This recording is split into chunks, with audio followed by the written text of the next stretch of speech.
I'm here outside the Walton Arts Center where the second annual Hogsby's Award will be held. Students will also see these white flags in front of the Union representing the 3,049 women on this campus. Giovanni Petrus, an associate professor of mathematical science, was asked by the U.S. Department of Energy to create these models. The food pantry started off as a smaller student-run organization but has grown due to media exposure. If Young does not make it in the league, he plans on being around the sport by coaching or becoming an analyst. All these trips consist of camping, hiking, and being in the wilderness. Survey is conducted annually through ASG, and ASG hopes that the feedback from the students will help improve the student body's needs. Morris and his wife Sandy started a wheelchair fundraising and education program at the J.O. Kelly Middle School in Springdale. I'm here outside the Walton Arts Center where the second annual Hogsby's Award will be held. This event will showcase athletes and their academic and athletic successes, as well as community service and leadership roles. This event will include teams such as baseball, gymnastics, football, and track.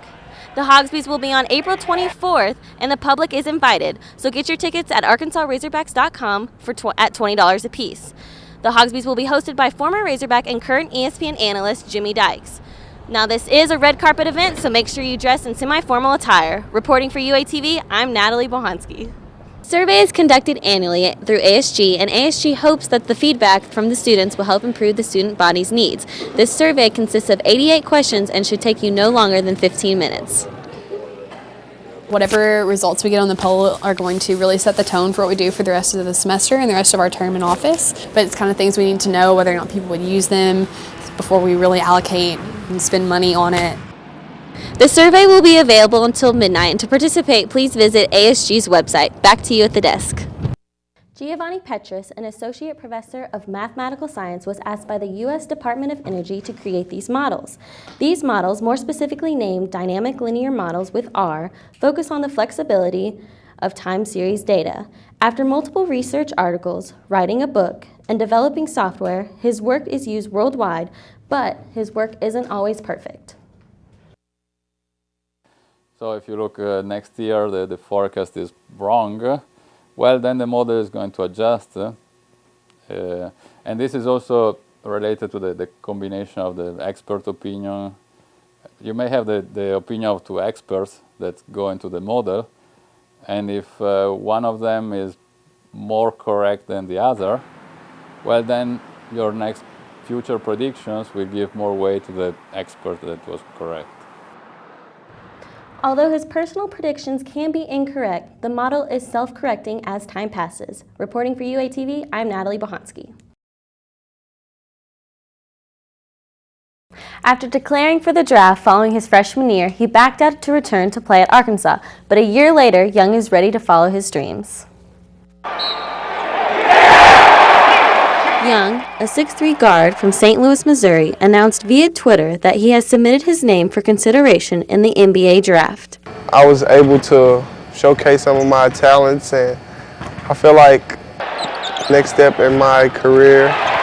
He led the team with 15.2 points per game in 27.9 minutes, and also averaged 3.5 rebounds. He shot 45% from the floor and was 5th in the Southeastern Conference in scoring. Had a great time and experience with my teammates, but I made this decision myself.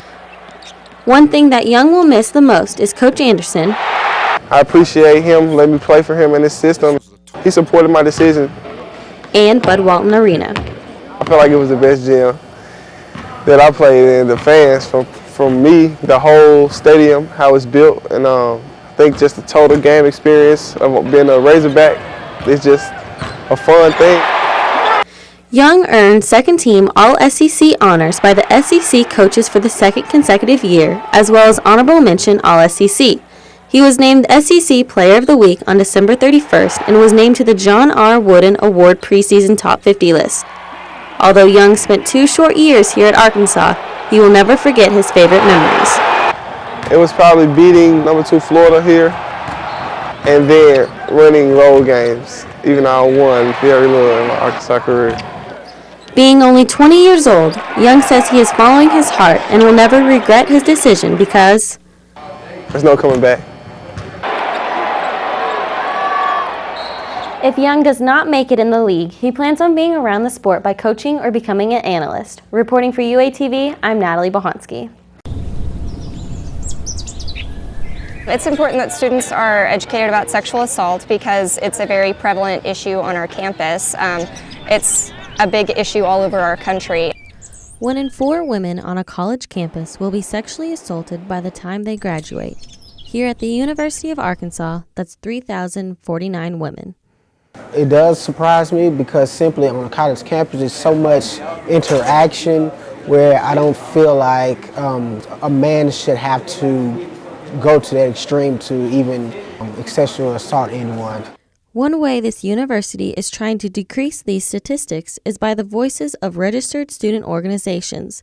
The newest one to be developed is SOSA, which stands for Students Opposing Sexual Assault.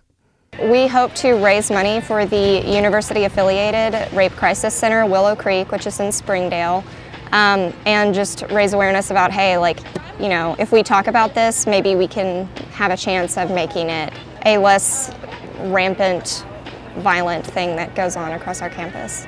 SOSA has raised awareness by hosting a few bake sales and even attending Take Back the Night, where victims, supporters, and advocates march through the streets of downtown Fayetteville. Students will also see these white flags in front of the Union representing the 3,049 women on this campus. Each flag reads, 1 in 4, no more. Reporting for UATV, I'm Natalie Bohansky.